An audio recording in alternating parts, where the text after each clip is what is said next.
تمام روحوں نے، تمام انسانوں نے یہ اللہ تبارک و تعالیٰ سے وعدہ کیا تھا کہ ہم آپ ہی کو رب مانیں گے اور آپ ہی کی عبادت کریں گے۔ یہ الگ سی بات ہے کہ ہم دنیا میں آ کر کے دنیا کے رنگ رنگینیوں کو دیکھ کر کے اور یہاں کی چکا چوند کو دیکھ کر کے اور چیزوں کو دیکھ کر کے ہم اس وعدے کو بھول گئے۔ قرآن کریم کا ایک ایک حرف سچا ہے، ہمیں اس بات پہ 100% یقین کرنا پڑے گا کہ ہم نے یہ وعدہ کیا تھا۔ اب اگر کسی کے ذہن میں یہ بات آ رہی ہے کہ ہمیں تو یاد ہی نہیں ہے، تو بہت ساری چیزیں ایسی ہیں جو ہم دنیا میں کیے ہیں، لوگوں کو پتہ ہے، ہمیں یاد نہیں ہے۔ ہم چھوٹے تھے، ہماری والدہ نے ہمیں دودھ پلایا تھا، ہمیں یہ بات بھی یاد نہیں ہے، لیکن ہم لوگوں کے کہنے پہ، والدہ کے کہنے پہ اس بات کو مانتے ہیں کہ ہماری والدہ نے ہمیں دودھ پلایا تھا۔ یا کوئی ہم سے بڑے بزرگ ہوں گے، وہ ہمیں کہیں گے کہ جب تم چھوٹے تھے ہم تم کو گودی میں لے کر کے گھوم رہے تھے۔ ہمیں یہ بات یاد نہیں ہے کہ بچپن میں کس نے ہمیں کھانا کھلایا تھا، کس نے ہمارا ہاتھ پکڑ کے گھوما تھا، کون ہمیں گودی میں لے کر کے گھوم رہے تھے، لیکن جو بڑے بزرگ ہیں ان کی بات صحیح ہوگی، ہم بس اس پہ یقین کر کے ان کی بات کو مان لیتے ہیں۔ ٹھیک اسی طرح سے ہمیں اس بات کو بھی ماننا پڑے گا، بلکہ اس سے بھی زیادہ یقین کے ساتھ اس بات کو ماننا پڑے گا کہ جو بات نبی کریم صلی اللہ علیہ وسلم نے ہمیں کہی ہے وہ بات 100% سچ ہے کہ ہم سب نے اللہ تعالیٰ سے وعدہ کیا تھا کہ ہم آپ ہی کو رب مانیں گے، آپ ہی کی عبادت کریں گے، اور اس کے بعد اگر ہم یہاں پہ آ کر کے خلاف ورزی کریں تو پھر ظاہر سی بات ہے کہ اللہ تبارک و تعالیٰ اگر ناراض ہو جائے تو پھر ہمیں کوئی بچانے والا نہیں ہوگا، کوئی کام نہیں آئے گا، نہ اولاد، نہ مال و دولت، نہ رشتہ دار، نہ ہی دوست و احباب۔ الاخلاء یومئذ بعضهم لبعض عدو الا المتقین۔ قیامت کے دن جو دوست ہیں نا، دوست جن کی وجہ سے ہم نمازوں کو ضائع کر دیتے ہیں، جن کی وجہ سے رات بھر، چاہے وہ دوست کسی بھی طرح کے ہو سکتے ہیں، چاہے وہ لڑکی کی شکل میں ہو، لڑکوں کی شکل میں ہو، کسی بھی شکل میں ہو، جن کی وجہ سے ہم آخرت کو برباد کر رہے ہیں، یہی دوست قیامت کے دن ہمارے دشمن بن جائیں گے اور ہمیں یہ کہیں گے، تانا دیں گے کہ تمہارے وجہ سے تم نے مجھے نماز پڑھنے سے روکا تھا، تم نے مجھے غلط کاموں کو کرنے کو کہا تھا۔ یہاں تک کہ لوگ تو شیطان کو بھی تانا دیں گے، لیکن شیطان اس وقت بیزار ہو جائے گا، وہ صاف کہہ دے گا کہ میں نے تمہیں مجبور نہیں کیا تھا،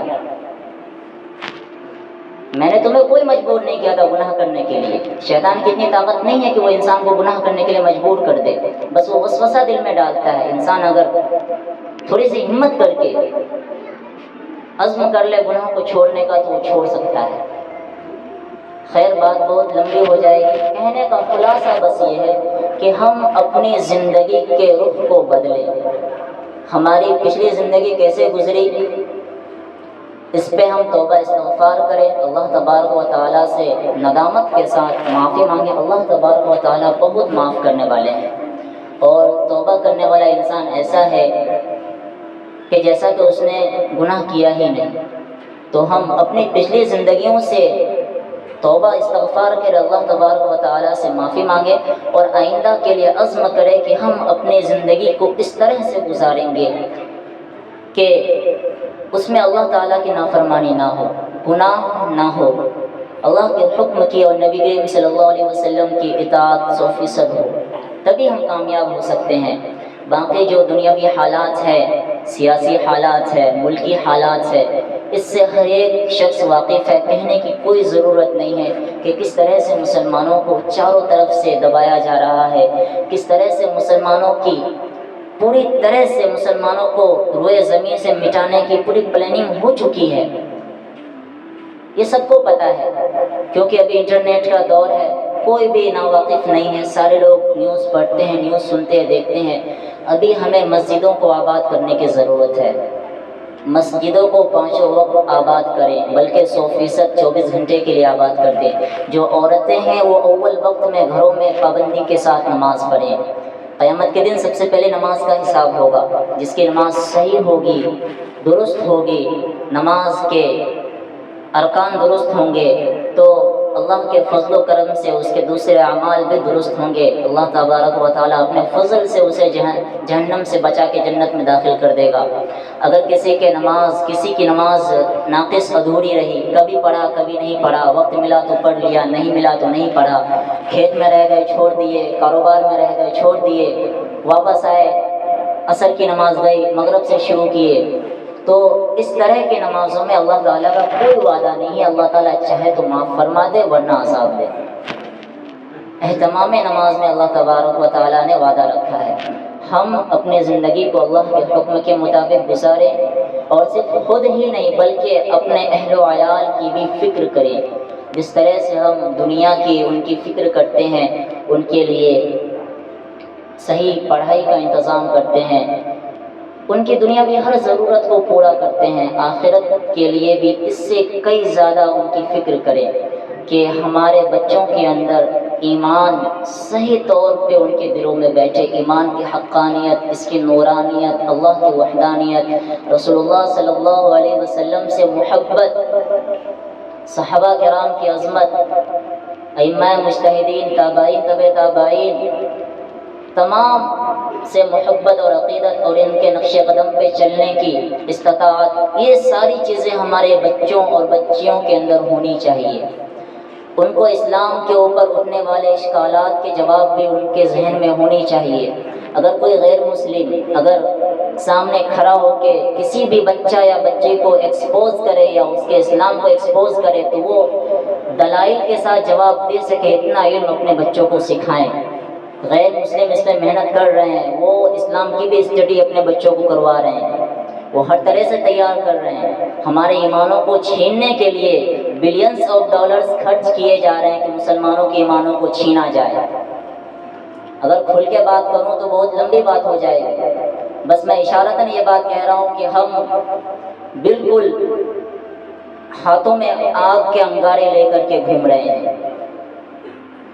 بہت ہی نازک دور سے ہم چل رہے ہیں، بہت ہی زیادہ نازک دور سے چل رہے ہیں۔ ابھی وہی شخص کامیاب ہے جو اپنے ایمان کو، اپنے اعمال کو بچاتے ہوئے چپکے سے گزر جائے دنیا سے، ورنہ بہت ہی پرفتن اور پرخطر ماحول ہے، ہر طرف ہمارے ایمان کو چھیننے کا پوری طرح سے منصوبہ بنایا ہوا ہے۔ ہم نمازوں کی پابندی کریں، ہمیشہ سچ بولیں، اسلام کا صحیح تعارف لوگوں کے سامنے پیش کریں، دھوکہ دھڑی نہ کریں، کسی کے سے جو وعدہ کرے اسے پورا کریں، اور اپنے مسلمانوں سے زیادہ غیر مسلموں کے سامنے احتیاط کے ساتھ رہیں، ان کے سامنے ان کے مذہب کی کسی بھی طرح کی کوئی برائی نہ کریں، اخلاق کو بلند کریں، اپنے کردار کو بلند کریں۔ اسلام اخلاق اور اعلیٰ کردار سے پھیلا تھا، تلوار کے زور سے یا اس طرح سے نہیں پھیلا تھا۔ آج جو میڈیا میں پروپیگنڈا کیا جا رہا ہے کہ اسلام تلوار کے زور سے پھیلا تھا، ہندوستان میں خصوصی طور پہ 700-800 سال تک مسلمانوں کی حکومت رہی تھی، اگر تلوار کے زور سے پھیلانا ہوتا تو پھر ایک بھی غیر مسلم نہیں بچتا، لیکن اسلام اپنے اعلیٰ کردار اور اپنے اعلیٰ اخلاق کے بدولت پھیلا ہے، آج بھی پھیل رہا ہے۔ یورپ میں روزانہ سینکڑوں کی تعداد میں لوگ مسلمان ہو رہے ہیں، پڑھے لکھے لوگ، چرچ کے جو 40-45 سال سے پوپ رہے ہیں وہ لوگ اسلام قبول کر رہے ہیں۔ ایک فی الحال میں ہی ایک واقعہ مولانا تلیم صدیقی صاحب دامت برکاتہم اپنے بیان میں فرما رہے تھے، اللہ تعالیٰ ان کو لمبی عمر عطا فرمائے، ابھی وہ جیل میں بھی ہیں، ان کے لیے دعا کریں کہ اللہ تبارک و تعالیٰ انہیں جلد رہا فرما دے۔ ان کا بس جرم اتنا ہے کہ وہ لوگوں کو اسلام کی دعوت دے رہے تھے، 5 لاکھ سے زائد غیر مسلم ان کے ہاتھوں میں ایمان قبول کیے ہیں۔ تو وہ بتا رہے تھے کہ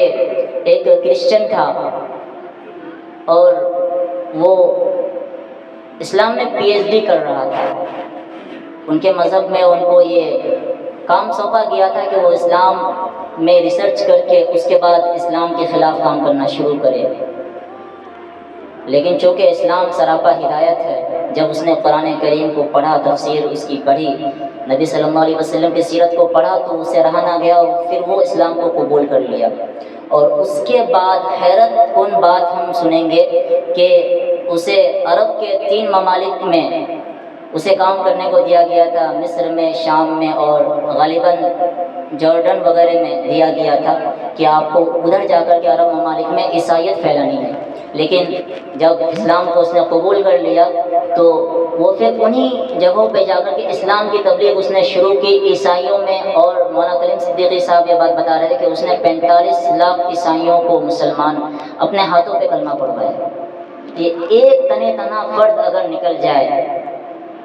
اسلام کو سمجھ جائے تو ایسا کر سکتا ہے۔ تو ہم تو بائی برتھ مسلمان ہیں، پیدائشی مسلمان ہیں، ہمارے پاس ہر طرح کی چیزیں موجود ہیں، قرآن کریم ہمارے سامنے میں ہے۔ ضرورت ہے کہ ہم اس کو پڑھیں، صرف پڑھیں نہیں، اس کے ترجمے کو بھی پڑھیں اور اس کے تفسیر کو بھی پڑھنے کی کوشش کریں، سمجھنے کی کوشش کریں کہ قرآن کریم ہم سے چاہ کیا رہا ہے، قرآن کریم ہم سے کیا مطالبہ کر رہا ہے۔ تمام طرح کے علوم قرآن کریم کے اندر ہے۔ اس کو پڑھ کے بڑے بڑے سائنٹسٹ ریسرچ کر کے دنیا میں ترقی پا گئے، اور ہم نے قرآن کریم کو پس پشت ڈال دیا۔ ہمیں قرآن کریم کی تب یاد آتی ہے جب کسی کا انتقال ہوتا ہے، اس سے پہلے ہم قرآن کریم کو الماریوں پہ اور ایسے رکھ دیتے ہیں کہ برسوں برسوں مہینوں مہینے تک قرآن کریم کو دیکھنے کی نوبت نہیں آتی ہے۔ حال یہ ہوتا ہے کہ جب ہم اسے دیکھتے ہیں تو اس کے غلاف کے اوپر گرد و غبار پڑے رہتے ہیں۔ یہ مسلمانوں کے گھر کی حالت ہے۔ قرآن کریم کی تلاوت سے اپنے گھروں کو زندہ رکھے، اپنے گھروں کو قبرستان نہ بنائیں۔ روزانہ قرآن کریم کی تلاوت ہو، سارے گھروں پہ ہو۔ جس گھر میں قرآن کریم کی تلاوت ہوگی وہاں پہ شیطان نہیں آئے گا۔ سورہ واقعہ کی اگر روزانہ تلاوت کریں گے تو اس گھر میں فقر و فاقہ نہیں ہوگا۔ فقر و فاقہ کا یہ مطلب نہیں ہے کہ صرف کھانے پینے کی کمی ہو جائے، زندگی میں ٹینشن، ڈپریشن میں رہنا، اسٹریس میں رہنا، یہ سارا فقر کے اندر آتا ہے۔ یہ ساری چیزیں دور ہو جائیں گی۔ تو اللہ تبارک و تعالیٰ سے دعا ہے کہ میں نے جو باتیں کہی ان باتوں پہ اللہ تبارک و تعالیٰ سب سے پہلے مجھے عمل کرنے کی توفیق دے، پھر ہم تمام لوگوں کو صحیح باتوں پہ عمل کرنے کی توفیق عطا فرمائے۔